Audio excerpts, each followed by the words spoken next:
Assalamualaikum warahmatullahi wabarakatuh. Di sini saya akan menjelaskan tentang pembahasan SBMPTN Geografi.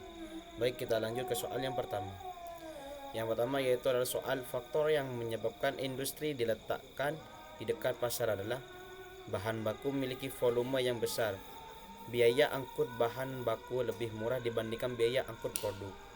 Barang hasil pengolahan tahan lama. Pengolahan menyebabkan bertambahnya bobot produk. A 1,2 dan 3 saja yang benar. B 1 dan 3 saja yang benar.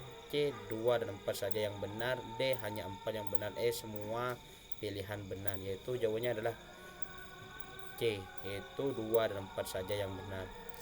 Baik, kita lanjut ke pembahasannya. Letak suatu industri dipengaruhi oleh berbagai faktor. Faktor yang menyebabkan lokasi industri yang diletakkan di dekat pasar adalah sebagai berikut.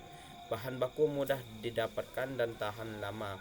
Produk yang dihasilkan mudah rusak. Indeks material kurang dari 1, yang artinya bobot bahan baku cenderung lebih ringan dari bobot produk yang dihasilkan. Dan biaya angkut produk ke pasar lebih mahal dibandingkan biaya angkut bahan baku ke pabrik.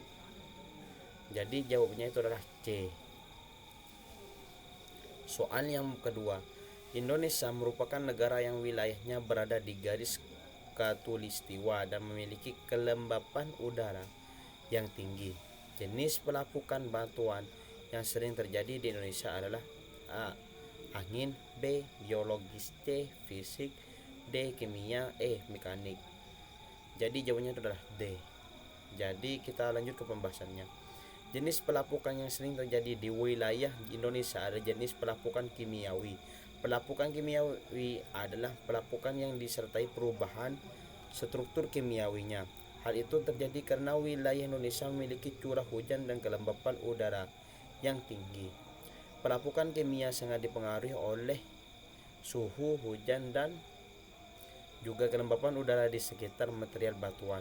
Jika suhu, curah hujan, dan kelembapan udara makin tinggi, proses pelapukan kimia pada batuan tersebut juga makin cepat. Jadi pilihan jawaban yang tepat adalah D. Baik, kita lanjut ke soal yang ketiga. Sebagai negara yang berada di garis khatulistiwa, dampak global warming di Indonesia lebih serius dibandingkan dengan negara yang memiliki 4 musim. Dampak yang sangat dirasakan dapat terjadi pada bidang maritim seperti A. Berkurangnya produktivitas sektor kelautan. B. Suhu laut menurun secara ekstrim. C. Terganggunya lingkungan tempat tinggal petani. D. Terjadinya banjir bandang. E. Turunnya permukaan air laut di Indonesia. Jadi jawabannya itu ada A. Pembahasannya adalah global warming adalah fenomena peningkatan suhu permukaan bumi akibat peningkatan konsentrasi gas rumah kaca di atmosfer. Peningkatan gas rumah kaca berdampak pada terjebaknya panas matahari yang dapat dipantulkan oleh bumi yang seharusnya terbuang keluar angkasa. Terjebaknya energi panas ini akan menyebabkan peningkatan suhu permukaan bumi secara global. Peningkatan suhu tersebut juga mengaruhi peningkatan suhu di lautan. Fenomena tersebut dapat menyebabkan biota laut bermigrasi ke wilayah laut dengan kondisi yang lebih sesuai. Jika biota tertentu gagal beradaptasi dan tidak bisa melakukan migrasi, maka biota tersebut akan mati dan punah. Matinya biota laut akan berdampak pada menurunnya hasil tangkapan ikan nelayan. Jadi peningkatan suhu bumi juga berdampak pada pelelehan es di kutub, sehingga permukaan air laut semakin naik. Fenomena ini dapat menyebabkan terjadinya banjir rob, banjir karena pasang air laut.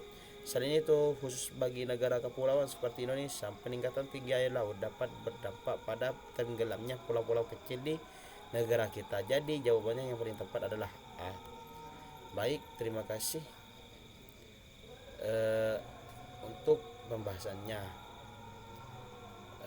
Cukup sekian dari saya. Apabila ada kata-kata yang salah mohon dimaafkan. Wassalamualaikum warahmatullahi wabarakatuh.